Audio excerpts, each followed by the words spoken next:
यूं ही राधा ने कोई भाव दिया और प्रभु की एक लीला वृंदावन में जो घटित हुई उसके बारे में चिंतन करते हुए सहजी आंखों से अब्रलधारा बहने लगी। और ये महसूस किया कि हम लोग भक्ति में कई बार हमसे त्रुटि हो जाती है। हम लोग समझने लगते हैं कि ये तो एक मूर्त है, ये तो किसी धातु के बने हुए हैं, ये हमें देख नहीं रहे। कभी कभी होता है ना, अधकचरी भक्ति में ऐसे ही होता है। तो एक भक्त के जीवन की मैंने एक रोचक कहानी पढ़ी, आपको भी सुनाती हूँ। और उसी से संबंधित है कि लाइन राधा रानी ने हृदय में प्रकट की कि इन्हें कोई मूरत ना जाने कि ये मूरत हैं। प्राय सभी के घरों में कान्हा, लड्डू गोपाल, राधे रानी प्रभु की कृपा से आजकल बहुत विराजित हो रहे हैं। हमारे भी घर में हैं, बहुत लोगों के घर में हैं। लेकिन कभी कभी भक्ति कम हो जाती है तो भाव बिगड़ भी जाते हैं। तो उसे सुदृढ़ करने के लिए एक बहुत प्यारी घटना कि एक संत थे जो अपने लाला को साक्षात मानते थे। वो ये नहीं मानते थे कि ये कोई विग्रह हैं, कि किसी धातु रूप में ये भगवान है। वो तो लाला की तरह प्यार करते थे उन्हें। बहुत बहुत बहुत सच्ची घटना है ये वृंदावन की। और वो इतना प्रेम करते थे कि साक्षात प्रभु को लाड़ लड़ाना, भोजन खिलाना, पास रखना, गोदी में झुलाना, सुलाना, प्यारी प्यारी कहानियाँ सुनाना। तो किसी कारणवश उन्हें अपने शहर से बाहर जाना पड़ा। तो अपने शिष्य को उन्होंने बोला कि बेटा, मुझे अनिवार्य कार्य से बाहर जाना पड़ा, सिर्फ तुम्हें क्या करना है, तुम्हें कुछ और कार्य नहीं करना, तुम्हें हमारे लाला की सेवा करनी है। देखना कोई त्रुटि ना हो, लाला को बहुत प्यार से, बहुत बहुत अपना मान के इनकी सेवा करना।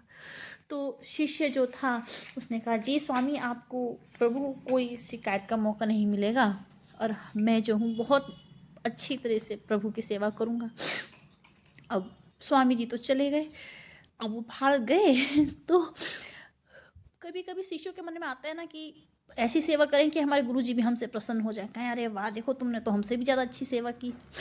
तो उनके जो लाला जी थे, प्रभु जो थे स्वामी जी के, वो थोड़े से सांवले पड़ रहे थे। उनका जो शिव विग्रह था वो थोड़ा सा सांवला सा हो रहा था।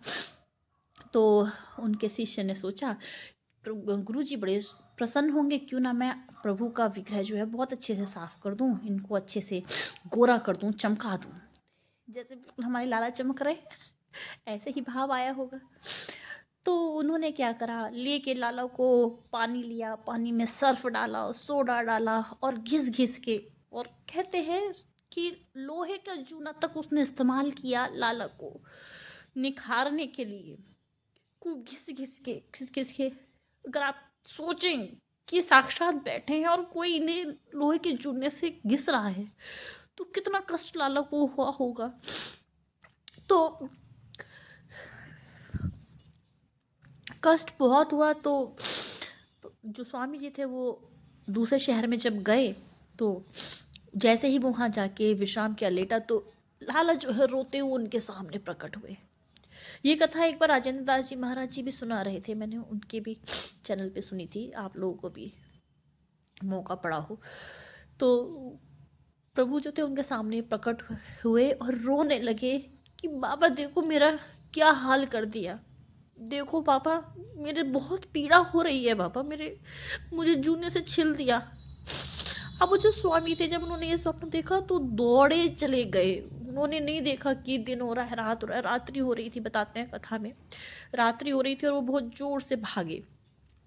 मेरे लाला को कष्ट हुआ है, जरूर कुछ गलत कार्य हुआ है। जाके देखा तो सुबह 4 बजे मंगला में पहुंचे। शिष्य जो है अपने भाव से पूजा करा तो उसे तो ये लग रहा कि तूने बहुत अच्छा काम करा, तुझे शाबाशी मिलेगी। तो उन्होंने जैसे ही देखा कि प्रभु जो है पूरे चमक रहे हैं, तो उन्होंने पूछा, ये तुमने क्या क्या सेवा करी, क्या करा? तो उन्होंने कहा, प्रभु हमने ना, देखिए आप ये ना सांवले से पड़ रहे थे, हमने सोचा इनको हम निखार देते हैं, तो हमने इन्हें बहुत मलमल के नहलाया, इनकी सारी मैल उतार दी हमने। कि नहलाया कैसे, कि सर्फ का पानी, सोडा और थोड़ा वो। तो गुरु जी को बहुत दुख हुआ, उन्होंने वो बहुत रोए। उन्होंने फिर प्रभु के, मेरे लाला के पूरे शरीर पे लेप लगाया, औषधियाँ उनको साक्षात पीने के लिए दी कि ठाकुर आपको पीड़ा हो रही होगी, आप ये काढ़ा स्वीकार करें। उन्होंने 1 हफ्ते तक उनकी दिन रात उनको चंदन का लेप, ताकि उनके जख्म भर जाएं। तो इस हिसाब से उनका ध्यान रखा। 1 हफ्ते बाद प्रभु ने फिर बाबा को दर्शन दिए। उन्होंने कहा, बाबा आप परेशान ना हो, अब हम स्वस्थ हो गए हैं, हमें कोई भी दर्द नहीं है, अब हमें कोई पीड़ा नहीं है। प्रभु को तो ये जो घटना है ना, ये कोई कहानी नहीं है, ये हमारे वृंदावन में संत के साथ हुई है। तो तभी जब मैंने कथा सुनी तो मेरे अंदर भी यही भाव आया कि हम कई बार सोचते हैं कि ये तो एक विग्रह है ना। विग्रह नहीं है, साक्षात में सब कुछ देख रहे हैं, सब कुछ समझ रहे हैं, हमारे सब भाव देख रहे हैं।